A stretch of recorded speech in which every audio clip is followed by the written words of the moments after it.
Hi guys, welcome to Nerf Herders. This is going to be my spoiler-filled review for Solo, A Star Wars Story. That's right, spoilers ahead, so if you haven't seen the movie, make sure you go and check it out first before seeing this video. It's spoilers all the way through, you've been warned. Very quickly as well, if you want to see my spoiler-free review and my star rating for this movie, click the eye above my head right now and you'll be taken straight to it. The whole beginning with him and Kira escaping the Imperials and basically trying to get out of Corellia, which is where they're from. I love the fact we see Corellia, it's awesome. And he kind of gets out but she doesn't, and that sets up him as a character. He wants to basically become a pilot, fly, be able to get himself a ship so he can get back to her. And yeah, it's a simple, obvious reason for what he wants to do. What he wants to do, he enlists himself in the army. It's a bit, I'd say, it's a bit weird the fact that his last name was given to him by an Imperial officer, because we didn't have a last name, just Han. And he goes, "What about your people? What's your last name?" He goes, "I don't have any people." And he goes, "All right, Han Solo." There you go. And I was just like, okay, I didn't expect that for bringing him his last name. I thought his name was just Han Solo. I thought that was his last name, but I guess we'll never know what his real last name was, but yeah, he's alright. The introduction with Chewie was not what I expected, but I liked it. It's the fact that he gets caught, he gets thrown into a cage, and this animal hasn't been fed in 3 days, he's going to feast on him, and then Chewie comes slopping out of the mud, they have a massive fight, and then he realises, you know, they kind of talk to each other, and he says, "No, just do this, and then we'll get out of it." And then they get out of it, and then they get on the ship with Tobias and the guys and get away, and then that's it, they kind of slowly become buddies. And I loved it. It was a good introduction. The one thing I'd say, their characterization, the way they build their friendship is really well done in this film, with every little note that happens. And like when you find out that Chewie's knows what he's doing about flying a ship and all that kind of stuff, they're finding things out together. It's brilliant. The team with Beckett as well, with the black chick with the big afro, she looked cool, and then the four-armed like thing that Jon Favreau voiced. Those three, Chewbacca and Han. That whole job that gets pulled on the train happens quite early, and then the woman dies and the beast guy dies as well, Jon Favreau's character. They all die really quickly, and like I said, I wanted a little bit more out of those characters, but I suppose it serves a purpose for Tobias Beckett. It's the fact that it arcs his character a little bit more. Finding out that Kira kind of didn't escape but became like the right-hand man to Bettany's character, Voss, and kind of did some bad things to get to that point. The whole time I was pushing through thinking she's going to be the one to betray him. It's going to happen, because if Tobias Beckett says don't trust anyone, it's like, and then you would never be disappointed. And I thought the whole time that yeah, she's going to be the one. It's definitely going to be her. The whole thing with the Kessel Run, awesome. I love the entire thing.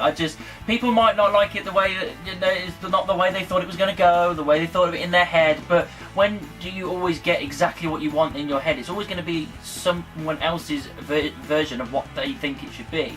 And I think they executed it perfectly, personally. I really enjoyed the Kessel Run, the whole scene, the music over the top, the classic Star Wars music with the Millennium Falcon all over it, and the way they got through the Kessel Run in 12 parsecs, showing us all of that, and Han taking over with Chewie, and oh, it was brilliant. Just everything about it was awesome. It really showed Han's character well, it showed Chewie's character well, it showed the Millennium Falcon off, just everything about it to get out of that situation was brilliant.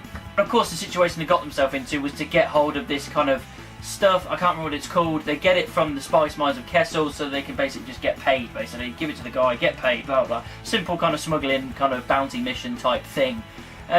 Yeah, and it was a simple story, but that part kind of took a back seat really, because it's there to further the characters, develop the characters, and get to the point where we need to. And yeah, I really enjoyed it. I think it went well. L3 died as well. I mean, I thought maybe she'd last until the end, but no, she gets it as well. She gets destroyed, but she also gets her chip taken out and put into the Falcon, and that's pretty awesome, because she's part. Even Lando says she's part of the ship now. That's awesome. I really like that. That was cool. Just before they get to Voss and they've dropped everything off, you get those Marauder guys popping up, and they find out they're actually kind of on the same side. They're kind of trying to do good and that kind of stuff, because they attack them early in the film, blah blah blah blah blah. And that kind of serves a purpose, I suppose. I quite like this character, it's quite fun. You do see one that was in Rogue One as well at some point, which is cool. You do see Warwick Davis as a character as well, very minor, but he's there. And then Tobias Beckett kind of bails. He's like, I'm done, I'm going to go and do a job in Tatooine as a gangster there. Jabba the Hutt, obviously, they allude to that, which is good.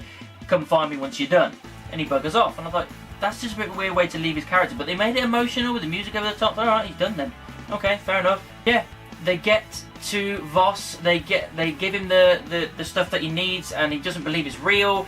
They say that obviously Tobias had died, which he hadn't, and then you find out that Tobias is the one that's betrayed him, which I didn't expect. I thought it was going to be Kira all along, but no, Tobias comes in, finds out that he's the one that's betrayed him to get what he wants, so basically just get paid, and just then you find out that Hans actually kind of thought about that and said, no, I've thought about this. And you find out that the stuff isn't down there, it is actually the stuff that is there in front of them, and yeah, I thought it's a good way. It means it shows that Han's growing as a character, he's becoming more savvy, and yeah, I quite enjoyed that they did it like that. Tobias takes Chewie with the stuff and off he goes. Voss and Han Solo get into a fight. Han Solo pretty much loses, Kira looks like she's about to kill Han, and then she has a fight with Voss and kills him. Pretty cool, because I thought, alright, they have done it then. They've swerved me. I thought it was going to be her, then it wasn't going to be her that crossed her, and then she did, and then she didn't again. I was like, right, okay, we're done, fine. Oh, but no, we're not, and then they have a lovely moment. Han goes to save Chewie and help him and kill Tobias, which he does. And then Kira locks the entire ship down, talks to the Crimson Dawn thing, which is something they've been arcing over the entire film, about this overarching threat, which we assume was either the Death Star, the Emperor, Vader, something like that. But it ended up being someone I did not expect, and I loved that they did it like this. Crimson Dawn was Darth Maul. They connected it with Rebels and Clone Wars with his animatronic legs. They did the same voice actor, looking old and pasty. Just, yeah, everything about that. She spoke to him, he got his lightsaber out quite quickly and said they're going to have a relationship together, blah, blah, blah. And then, after he's killed Tobias, she just buggers off in the ship and leaves him and Chewie there with the Marauders, and then that's his heartbreak moment where we realise, right, okay, she did betray me. And again, they swerved us. Every single time I was like, no, she will do it, she won't do it, she will. And she finally did do it. She betrayed him. She said, oh, I'm done, I'm going that way. And yeah, it's a nice way to develop the character of Han. Again, it shows the way that he reacts with Leia when he gets with her later in the films.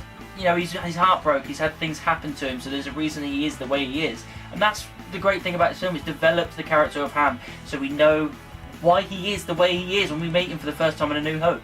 Yeah, the final moment as well, he gets to another planet where Lando is, because Lando fucking bailed on them, which was hilarious. It was really quite funny. He finds Lando again, he gets into another battle with him with the card game. He wins this time, which is awesome, and obviously winning gives him the Falcon, as we all know. And he basically, the last shot is him and Chewie in the Falcon, flying off together into hyperspace. Goodbye, end of the film. And yeah, it was a lovely, just simple, brilliant ending that I kind of expected, but I wanted, and yeah, I got what I wanted. Overall, guys, Solo was great. It was a lot of fun, great time at cinema, worth the ticket. If you're a Star Wars fan, you're going to enjoy it, I guarantee it. Yes, it's not perfect, yes, it has its flaws, but it's still an enjoyable film. I don't think it's as good as Rogue One, but I still think it's a good, solid, standalone film. I enjoyed their performances. I thought that Olding did pretty well as Han Solo. I quite enjoyed it. All the other characters did really well with their respective characters.